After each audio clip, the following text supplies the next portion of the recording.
We're walking up the stairs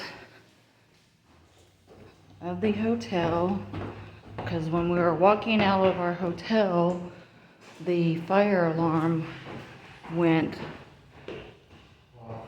off.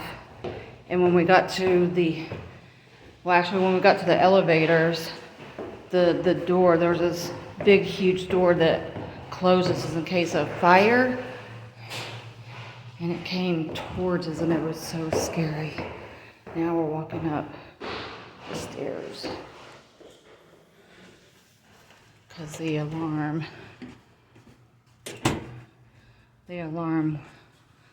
of the fire alarm went off and this big huge door closes where the elevator is.